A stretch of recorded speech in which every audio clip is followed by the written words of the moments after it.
Subhanallah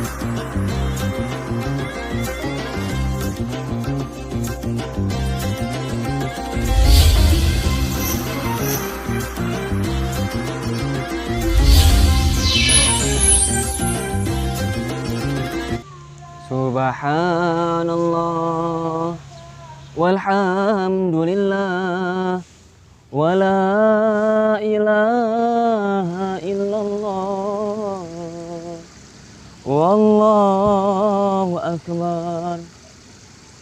Assalamualaikum warahmatullahi wabarakatuh. Subhanallah bihamdihi subhanallahil azim ada khalqih wa rida nafsi wa zinatal arsy wa midada kalimati.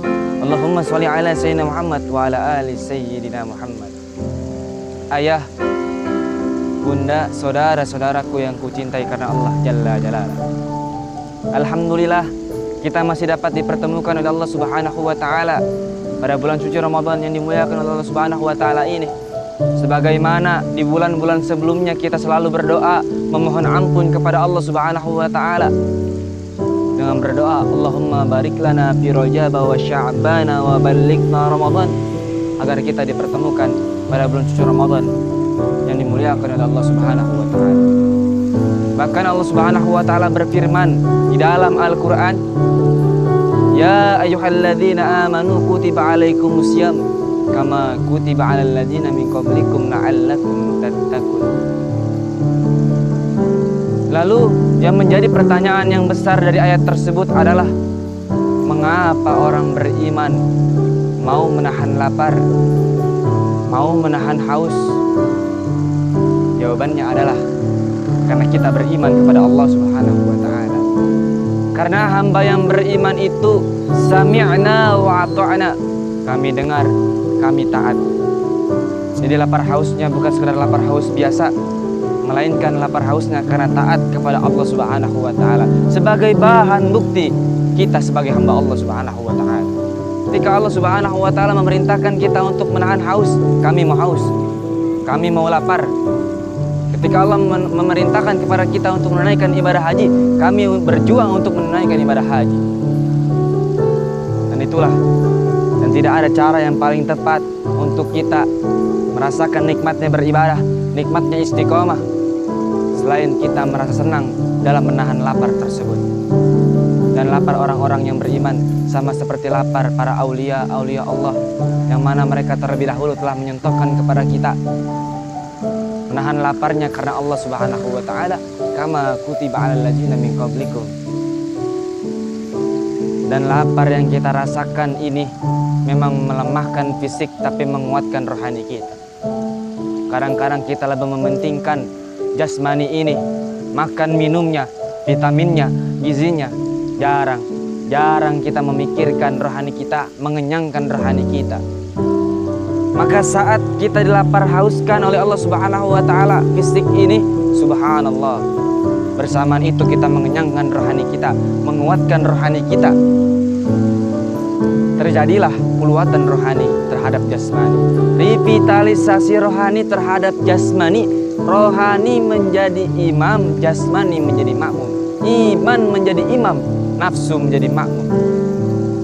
Lahirlah akhlak yang mulia. Yang tadinya nafsu kita ingin berbuat maksiat biar puas, innan nafsa la'amaratun bisu illa rahimah rabbi. Jadilah nafsu tersebut nafsu yang diridhai oleh Allah Subhanahu wa taala. Kenapa?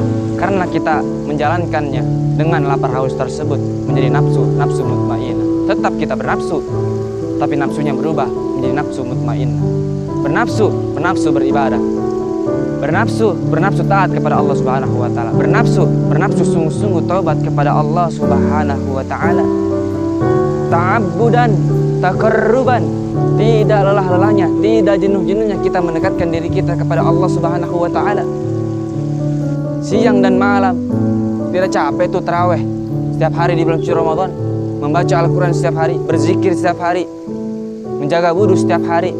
Lahirlah energi yang menguatkan rohani kita dari yang halal kita kendalikan. Makan dan minum itu halal ikhwah, tapi kita kendalikan. Mengapa kita kendalikan? Karena ternyata kenikmatan yang kita rasakan terasa nikmat kalau kita sedang keadaan lapar dan haus. Dari yang halal kita kendalikan, kita bisa menghindarkan dari sikap yang namanya mubazir, berlebihan, terlalu banyak, israf. Hal yang tidak terkendali jadi haram juga kan? Disitulah Allah Subhanahu wa Ta'ala mengajarkan kepada kita untuk hidup sederhana. Wa minhum muqtasid. Sederhana. Sederhana bukan berarti tidak mampu. Mampu, cuman terkadang kitanya yang tidak mau. Dan orang yang sudah mau lapar, mereka tidak mementingkan kenyang, mereka tidak mementingkan makan minum, mereka tidak mementingkan dunia ini. Yang penting rohaninya sehat, yang penting rohaninya bervitamin, bergizi, yang penting aku mendapatkan ridho, ampunan dan rahmat Allah Subhanahu wa Ta'ala. Dari lapar haus tersebutlah amal mulia salafus sa'adah. Ketahuilah ikhwah, wahai saudaraku, siapakah nanti yang akan berbahagia di akhirat nanti adalah orang-orang yang senantiasa berpuasa. Subhanakallah bihamdika wa asyhadu an la ilaha illa anta astaghfiruka wa atubu ilaik. Banyak berbicara, banyak salah. Maafkan al-jainal abidin. Wabillahi taufiq wal hidayah. Wassalamualaikum warahmatullahi wabarakatuh.